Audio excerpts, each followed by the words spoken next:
सिद्धार्थ गौतम बुद्ध और भगवान राम। जब से ये एआई ग्रोक 3 एलोन मस्क का भारत में आया है, तो भारत के लोग उस ग्रोक 3 से इतने सवाल पूछ रहे हैं, मतलब पीछे हट ही नहीं रहे। और वो ग्रोक भी और इंटेलिजेंस से एक उदाहरण देकर उन सब का मुंह तोड़ जवाब दे रहा है। ग्रोक ने, चाहे वो बीजेपी हो चाहे कांग्रेस हो, सबकी पोल पट्टियां को बुरी तरह से सबके सामने रख रहा है, खोल रहा है। यहाँ पर लोगों ने गौतम बुद्ध और राम के बारे में भी जानकारी ली।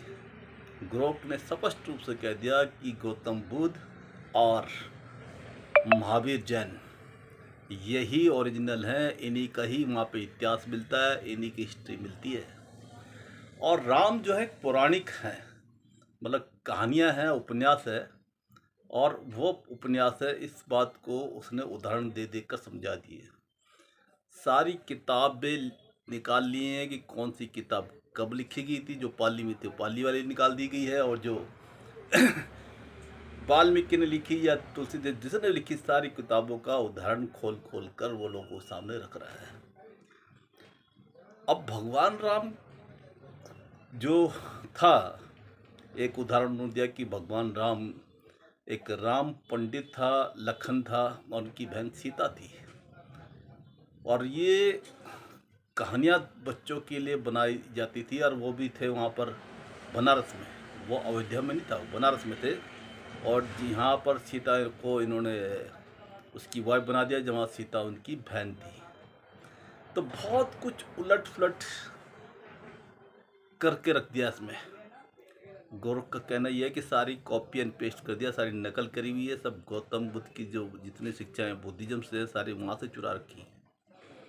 अब मूर्तियों का और मंदिरों का जो संबंध था, मंदिर बनने ही जो बने 2000 साल से ही बनी है। ग्रीक लोगों ने भगवान गौतम बुद्ध और भगवान महावीर के मूर्तियां बनाने शुरू करी। मंदिर उस टाइम बनने शुरू हुए थे। हिंदुस्तान में बुद्धिज्म के मंदिरों को और जैनिज्म के मंदिरों पे कब्जा किया गया है हिंदुओं द्वारा और मुसलमानों द्वारा, ऐसा ग्रोक का मानना भी है। और बाकी जैनिज्म तो आरोप लगाते ही हैं।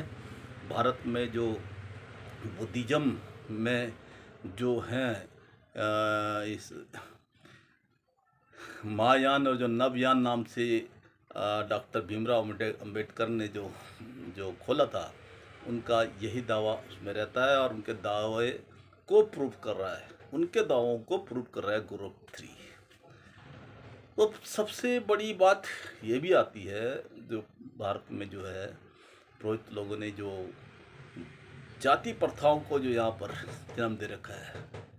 हम जब भी कोई घटना हम लोगों के साथ घटती है कहीं पर भी, उस समय तो हम इकट्ठा होते ही हैं, क्योंकि उस समय मरता क्या नहीं करता।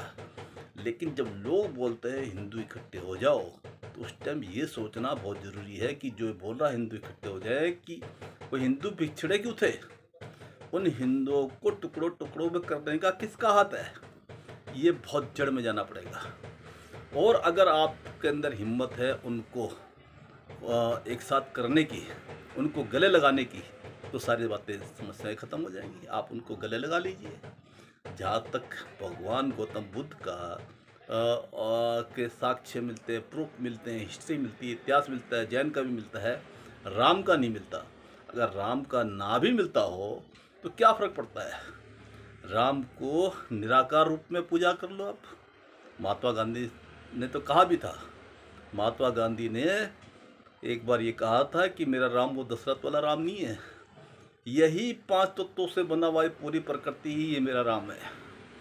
तो राम जो भगवान को मानते निराकार रूप में, उसका कोई आकार नहीं होता कि आपको उसकी मूर्तियाँ यहाँ मिलेगी, उसका कोई आकार नहीं होता। आप उसको और बड़ा बना के उसकी पूजा कर सकते हैं। साकार रूप में जो यहाँ भारत में हुए हैं, वो तो यही लोग हुए हैं, महात्मा बुद्ध, सिद्धार्थ महात्मा बुद्ध और महावीर, क्योंकि पूरे देश विदेश में जो भारत जाना जाता है, जिसके लिए ये इसको अच्छा माना जाता है, पहले नंबर पे सिद्धार्थ गौतम बुद्ध है, महावीर जैन है, महात्मा गांधी हैं, डॉक्टर भीमराव अंबेडकर है और डॉक्टर अब्दुल कलाम ऐसे लोग हैं जिनकी वजह से भारत एक अच्छा देश माना जाता है।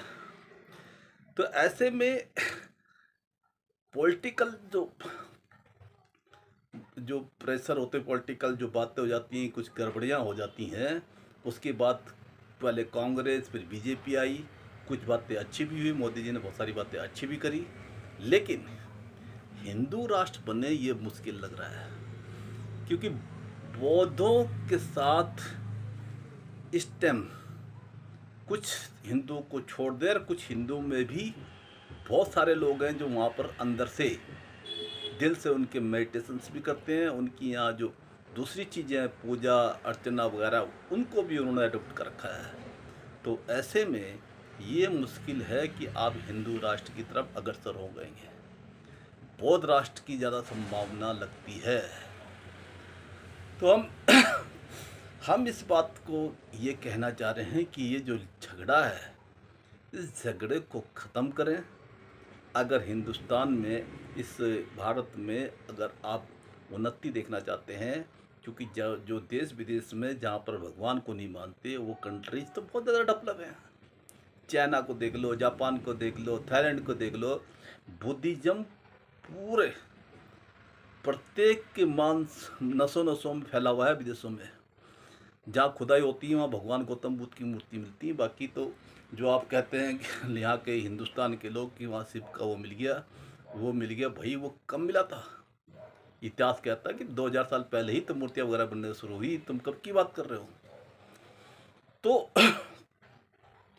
इसमें कुल मिलाकर इसमें इनके पक्ष में प्रूफ नहीं मिलता ढंग से, कोई साक्ष्य ढंग से नहीं मिल पाता, कोई उसमें जान नहीं मिल पाती।